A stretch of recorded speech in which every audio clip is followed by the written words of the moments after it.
तो नमस्कार दोस्तों, welcome to my YouTube channel concept अपना। तो चलिए आज हम लोग जीव में जनन का सेकंड पार्ट देखते हैं, लैंगिक जनन। तो लैंगिक जनन में क्या होगा, जिस प्रकार से हम बताए थे अलैंगिक जनन में एक ही जीव भाग लेते हैं, उसी प्रकार इसमें देखेंगे लैंगिक जीव में दो जीव प्रजनन में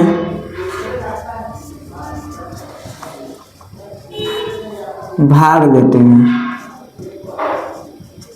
यानी कि इसके लिए दो जीवों की आवश्यकता है, लेकिन अलैंगिक जनन के लिए एक ही जीव की आवश्यकता है। वो एक ही जीव प्रजनन करने में सक्षम होता है। लेकिन यहाँ पर लैंगिक जनन है, इसमें कितने जीव की आवश्यकता पड़ेगा? दो जीव की आवश्यकता पड़ेगा। ये जो दो जीव का आवश्यकता पड़ेगा, तो ये जो है अवस्था के अनुसार होगा। देखते हैं कि जो जीवन की अवस्था देखते हैं, फेज जिसको बोलते हैं। तो जो जनन करेगा उसके लिए तीन अवस्था होती है, जिसको पहला बोलते हैं किशोरावस्था, जिसको बोलते हैं जुवेनाइल फेज। तो जुवेनाइल फेज में क्या होगा, यानी कि जब जीव जन्म लेता है और प्रजनन करने से पहले की आवश्यकता। बंद कीजिए, फिर से बोलेंगे उसको। अब जीवों की अवस्था देखेंगे तो अवस्था में क्या है, पहला है किशोरावस्था। यानी कि इसमें जीव क्या करेगा, जन्म से प्रजनन के पहले, यानी कि प्रजनन करने से पहले की जो अवस्था होती है और जन्म के बाद, उसको बोलते हैं किशोरावस्था। समझ गए? तो ये किशोरावस्था में क्या होगा, यानी कि बच्चा जब जन्म लेगा, जीव जन्म लेगा और प्रजनन करने की जब तक उसमें क्षमता विकसित नहीं होगा, उसको बोलेंगे किशोरावस्था। फिर उसके बाद आता है उसकी अवस्था में को बोलते हैं प्रजनन अवस्था। यानी कि जब जीव क्या करेगा, प्रजनन करने के लिए विकसित हो जाता है, उसका शरीर पूरी तरह से परिपक्व हो जाएगा, प्रजनन अंग परिपक्व हो जाएगा, जो प्रजनन करने में सक्षम होगा। तो इसमें क्या होगा, रिप्रोडक्टिव फेज। रिप्रोडक्टिव फेज में क्या करेगा, जीव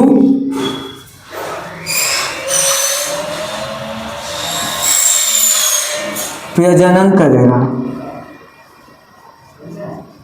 जीव प्रजनन करेगा किसमें, प्रजनन अवस्था में। तो ये भी प्रजनन अवस्था जो होता है, जो विकसित प्राणी होते हैं, तो इसमें भी एक अवस्था होता है कि जिस अवस्था तक वो अपने आप में प्रजनन क्षमता को धीरे धीरे क्या करता है, उसके अंदर कमी आने लगता है। तो उसके बाद ही पहुंच जाता है जीर्णावस्था में, जिसको बोलते हैं सेनेसेंट फेज।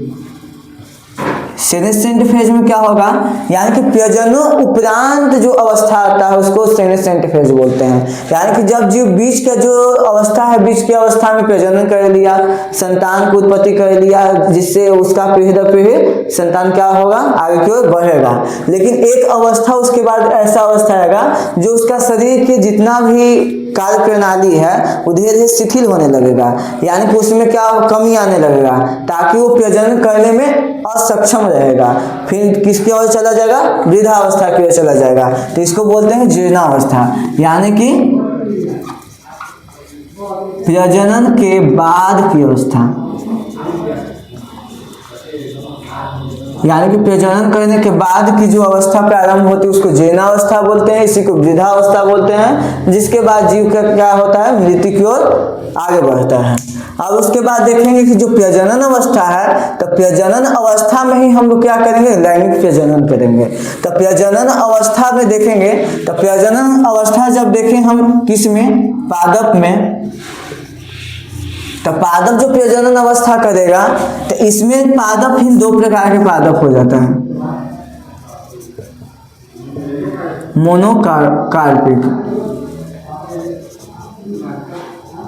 मोनोकार्पिक पादप। फिर उसके बाद आता है पॉलीकार्पिक।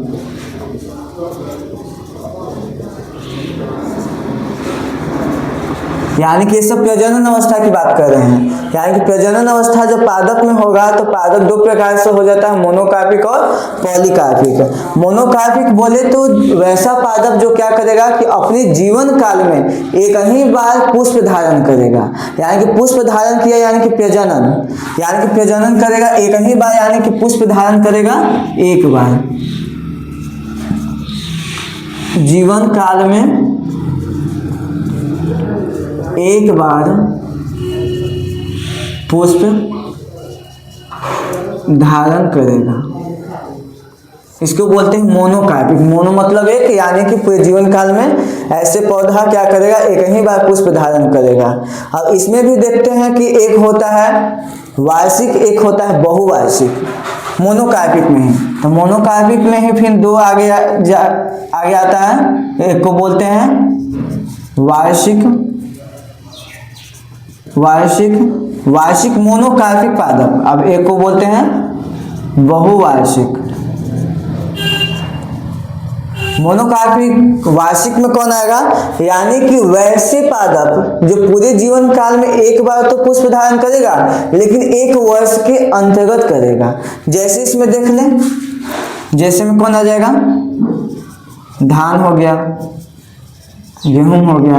धान गेहूं ये सब क्या होता है, देखते हैं कि सीजनल होता है, जो साल के अंदर ही 3 महीना 4 महीना में एक फसल में पूरा पुष्प धारण करेगा, उसके बाद धान लगेगा, उसके बाद उसका कटाई हो जाएगा, यानी पूरे जीवन काल में एक ही बार। यानी ये हो गया कौन, मोनोकार्पिक वार्षिक पादप। अब बहुवार्षिक यानी कि बहुत वर्षों में लेकिन एक ही बार करेगा। जैसे इसमें देखें कौन, जैसे बांस हो गया। बांस जो है पूरे जीवन काल में एक ही बार पुष्प धारण करता है, कम से कम कितने वर्षों में, 100 वर्षों में। 100 वर्ष में जो बांस है एक बार पुष्प उसमें लगेगा। तो उतना समय तक हम बांस को क्या करते हैं कि उसको बांस को छोड़ते नहीं, पहले ही काट लेते हैं। इसकी वजह से उसके पुष्प को जल्दी देख नहीं पाते हैं। अगर बांस को छोड़ दिया जाए तो 100 वर्ष में एक बार पुष्प धारण करेगा। उसी प्रकार एक और एग्जाम्पल इसमें आता है जिसको बोलते हैं नीला कुरेंजी।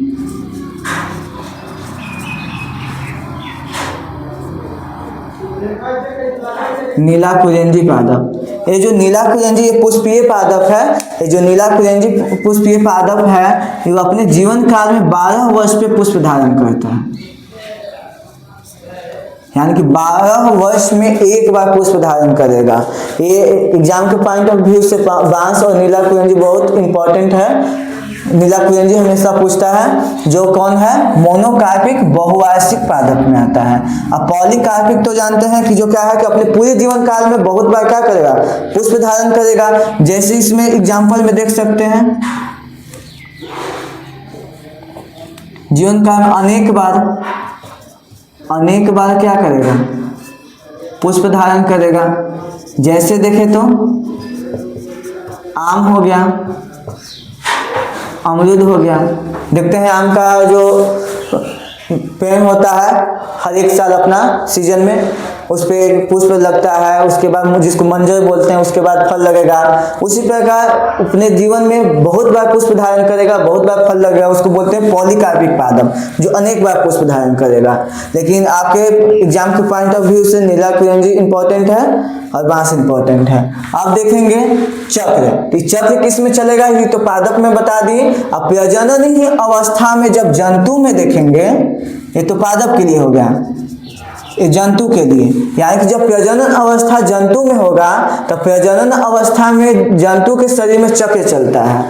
2 प्रकार के चक्र होता है, एक होता है ऋतु चक्र जिसको रज चक्र बोलते हैं, मासिक चक्र बोलते हैं। तो ऋतु चक्र क्या होता है, ये ऋतु चक्र किस में होगा, ये होगा प्राइमेट में। प्राइमेट में जानते होंगे, ध्यान दीजिएगा, प्राइमेट में कौन कौन आएगा, जिसमें आता है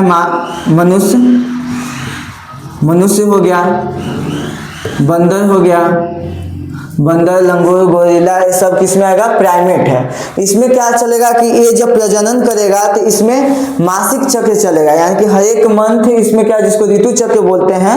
तो इसमें क्या होता है कि जो उसका गर्भाशय के जो इंडोमेट्रियम परत है वो टूट करके रक्त के माध्यम से हर एक मंथ में क्या होता है, शरीर से बाहर आता है। इसको बोलते हैं ऋतु चक्र। तो किस में चलता है ऋतु चक्र, प्राइमेट में। अब आता है मध्य चक्र। मध्य चक्र किस में चलेगा, ये चलता है नॉन प्राइमेट में, जिसको बोलते हैं अप्राइमेट।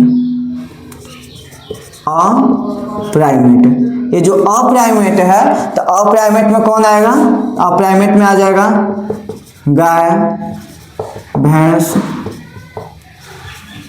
कुत्ता, बिल्ली, ये सब अप्राइमेट है। इसमें मध्य चक्र चलेगा, यानी कि इसमें जो मासिक चक्र चलेगा उसको मध्य चक्र इसलिए बोलते हैं कि इसमें जो है यानी कि शरीर के अंदर ही जो है जो बाहर निकलता है ऋतु चक्र में रक्त के माध्यम से, क्या होगा, शरीर के अंदर ही अवशोषित हो जाता है, जो शरीर से बाहर हर एक मंथ में नहीं आता है, जिसको बोलते हैं मध्य चक्र। फिर अब देखते हैं जीवों में लैंगिकता। अब जीवों में लैंगिकता देखते हैं, यानी कि जो जीव होता है तो लैंगिक जनन करेगा तो उसमें भी दो प्रकार के जीव आता है, जिसको बोलते हैं एकलिंगी जीव और उभयलिंगी जीव।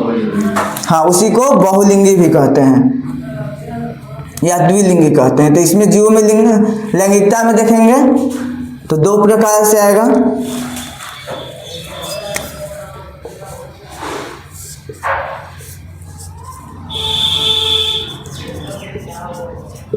एकलिंगी, अगर पादप में देखते हैं तो एकलिंगी पादप, उसके बाद दूसरा आ जाता है द्विलिंगी या उभयलिंगी पादप। तो पौधा में देख रहे हैं हम लोग अभी, तो एक लिंगी में कौन आएगा, यानी कि एक लिंगी पादप किसको कहेंगे, यानी कि उसके शरीर में या तो नर जनन अंग होगा या तो मादा जनन होगा, यानी कि दोनों में से किसी एक जनन अंग की उपस्थिति के कारण उसको एक लिंगी कहते हैं, यानी कि उसके अंदर एक ही लिंग होगा, या तो नर का लिंग होगा या तो मादा का। तो एक लिंगी जो पादप है ये भी दो प्रकार से हो जाता है। आगे चलकर दो प्रकार से कैसे होगा उसका देखेंगे कि पादप का जो पादप है, पादप का जो शरीर है वो तो उभयलिंगी रहेगा, लेकिन पुष्प जो है एक लिंगी रहेगा। यानी कि देखेंगे पादप क्या है, द्विलिंगी, लेकिन पुष्प जो है एक लिंगी। इसका मतलब हुआ कि जो वृक्ष है, पेड़ है पादप का, तो वो द्विलिंगी है, यानी कि एक ही पेड़ पे नर और मादा दोनों है, लेकिन जो पुष्प है पुष्प में एक ही रहेगा। यानी कि अगर इसमें एग्जाम्पल देखें तो एग्जाम्पल में कौन आ जाएगा, एग्जाम्पल में आ जाएगा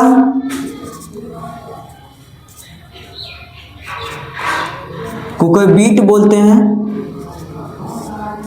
उसके बाद नारियल हो गया, कुकुरबीट हो गया, और आ जाएगा इसमें नारियल कुकुरबीट। यानी कि ये जो पादप का वृक्ष रहेगा, तो पादप का वृक्ष यानी कि वृक्ष एक ही है, लेकिन एक ही वृक्ष पर नर का पुष्प और मादा का पुष्प दोनों पाया जाता है। तो पुष्प हो गया एक लिंगी, लेकिन पादप हो गया द्विलिंगी। अब देखेंगे इसमें एक होता है केवल एक लिंगी, यानी कि उसका पादप भी होगा एक लिंगी और पुष्प भी होगा एक लिंगी, यानी कि पादप एक लिंग, पादप और पुष्प दोनों क्या रहेगा, एक लिंगी रहेगा। यानी कि पेड़ भी एक लिंगी है और पुष्प भी एक लिंगी है। तो इसमें कौन आ जाएगा, इसमें आपका आ जाएगा पपीता, और आ जाएगा खजूर, पपीता और खजूर। पपीता और खजूर जो है इसका वृक्ष भी जो है एक लिंगी होता है और पुष्प भी एक लिंगी होता है। तो अब देखेंगे द्विलिंगी, यानी कि द्विलिंगी में क्या होगा, यानी कि नर और मादा जननांग दोनों एक ही शरीर पे होगा, या तो एक ही पौधा पर, जंतु में पादप में बोले तो पौधा पे और जंतु में बोले तो शरीर पे, यानी कि एक शरीर पे दो लिंग, यानी कि नर और मादा दोनों रहेगा, उसको द्विलिंगी बोलेंगे, उभयलिंगी बोलेंगे। तो इसमें बोल सकते हैं क्या, नर एवं मादा जनन अंग एक शरीर, इसको बोलेंगे द्विलिंगी या उभयलिंगी। इसका एग्जाम्पल देखें पादप में, तो एग्जाम्पल में आ जाएगा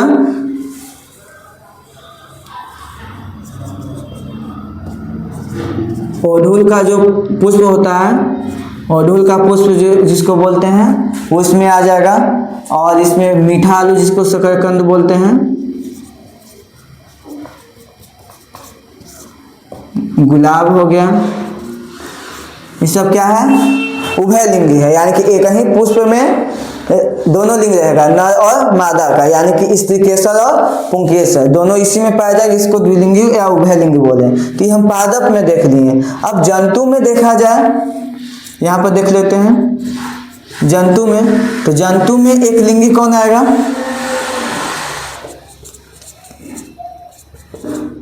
एक लिंगी कौन है? मनुष्य।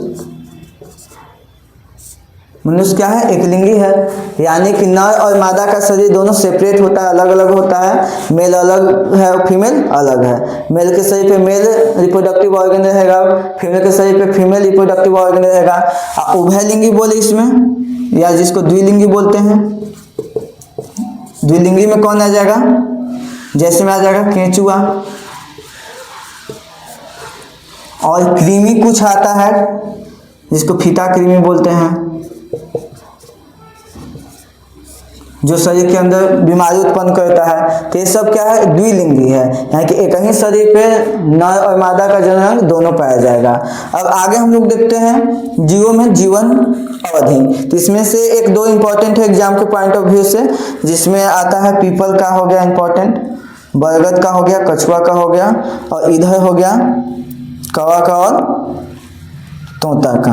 इतना आप लोग के लिए इंपॉर्टेंट है। इसमें देखेंगे कि यानी कि जीवन अवधि क्या होता है, आप लोग को पिछले क्लास में बताए थे कि जीव के जन्म से और प्राकृतिक मृत्यु के बीच जो अवधि होता है, समय होता है, उसको जीवन काल बोलते हैं, जीवन अवधि कहते हैं। ऐसा नहीं कि साधारण मृत्यु, प्राकृतिक मृत्यु कहेंगे, क्योंकि जो प्राकृतिक उसका जीवन और जीवन काल बना दिया है, उस पे उसका मृत्यु होगा, तब उसको बोलेंगे जीवन काल। हाथी का जीवन काल बोले तो कितना दिन तक जीवित रहेगा हाथी? इसको बोलेंगे कम से कम 60 से 70 वर्ष तक। कुत्ता जो है, कुत्ता में होता है वही 15 से 20 साल, 15 से 20 वर्ष। कौवा जो है 15 वर्ष तक जीवित रहेगा। केला का जो पौधा होता है ये भी है, ये है आपका 20 से 25 वर्ष तक। गाय जो है, गाय का जीवन काल है 20 से 25 वर्ष। तितली जो है, तितली कितना दिन तक? तितली जो है 1 से 2 वीक, यानी कि 1 से 2 सप्ताह, 1 से 2 सप्ताह तितली जीवित रहेगी। और जो तोता है, तोता यहाँ पे देखते हैं 140 वर्ष तक जिएगा। तो यहाँ से इस बात का समझ में आता है, क्या समझ में आता है कि जो जीवन काल है इस शरीर के संरचना पे निर्भर नहीं करता है। क्योंकि यहाँ पे हाथी का संरचना देख रहे हैं बड़ा है, तो इसका मतलब ये नहीं कि इसका शरीर का संरचना अधिक है तो अधिक साल तक जिएगा, ऐसा नहीं है। यहाँ पे तोता देख रहे हैं तो तोता जो है इसके अपेक्षा छोटा इसका शरीर है, लेकिन ये 140 वर्ष तक जी रहा है। यानी कि जीवन अवधि किसी प्रकार के शारीरिक संरचना पर निर्भर नहीं करता है। मक्खी का देखें तो मक्खी भी 1 से 2 सप्ताह तक जीवित रहेगी। और घोड़ा देखें तो घोड़ा का कितना होता है? 60 वर्ष। मगरमच्छ है, इसका भी उतना ही होगा, घोड़ा के जितना घोड़ा जीवित रहेगा उतना ही ये भी जीवित रहेगा। उसके बाद कछुआ, कछुआ जो है कम से कम 100 से 150 वर्ष तक। बरगद का बोले तो बरगद जो है 200 से 300 वर्ष तक इसका जीवन काल है। इसमें देखा जाए तो सबसे अधिक जो है पादप में देखा जाए तो पादप में सबसे अधिक जो है, ऐसे जंतु में भी उतना तो नहीं कोई जीवित रह सकता है, लेकिन पीपल जो है कम से कम बोले तो 1000 से 2000 वर्ष तक। मिनिमम देखे 500 1000 के बीच में रहेगा, मैक्सिमम देखे औसतन देखे तो 1500 से 2000 वर्ष के बीच तक जीवित रहता है। यानी कि इसका जीवन काल है, पीपल का जीवन काल हो गया। अब इसमें देखते हैं कुछ जीव का इंपॉर्टेंट गुणसूत्र है, जिसमें उसके अंदर जो क्रोमोसोम की संख्या होता है, यहाँ से भी 1-2 इंपॉर्टेंट है, जिसमें से आपका मानव का इंपॉर्टेंट है, और देखें तो इधर से धान का इंपॉर्टेंट है और मक्का का इंपॉर्टेंट है। तो यहाँ से देखेंगे इसका अगुणित और द्विगुणित। अगुणित यहाँ पे लिखा हुआ है, द्विगुणित इसमें देख लेंगे। अगुणित बोले तो गुणसूत्र की संख्या का आधा, जिसको n से सूचित करते हैं, इसको बोलते हैं गुणित, और इधर देख लेंगे 2n, बोले तो दोगुना, इसका दोगुना जिसको बोलते हैं द्विगुणित। तो यहाँ पे मानों का जो होता है अगुणित गुणसूत्र की संख्या होता है 23, तो इसका दुगुना हो जाएगा द्विगुणित की संख्या 46। अब मक्खी का 6 है, इसका 12 हो जाएगा, इसका 42 हो जाएगा,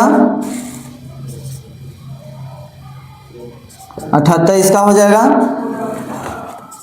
इसका 38 हो गया, 34,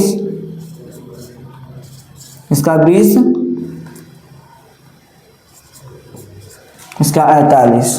अब प्याज का अगुणित जो संख्या है ये आपका 16 है, तो द्विगुणित तो हो जाएगा 32। तो यहाँ पर इम्पोर्टेंट दो तीन है, मानव का है, धान का है, मक्का का है, और जब मेंडल वाला पढ़िएगा अनुवांशिकता तो उसमें मटर का पूछ देगा। तब मटर का देखें तो उसको भी इंक्लूड कर देते हैं। जो मटर है, मटर का जो अगुणित होता है वो 7 होता है, तो मटर का अगुणित 7 हो गया, द्विगुणित 14।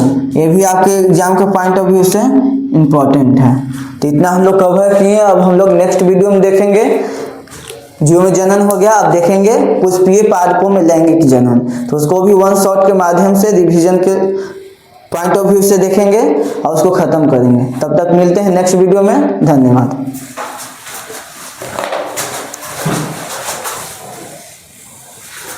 हुआ 21 मिनट, 21 मिनट होगा ना।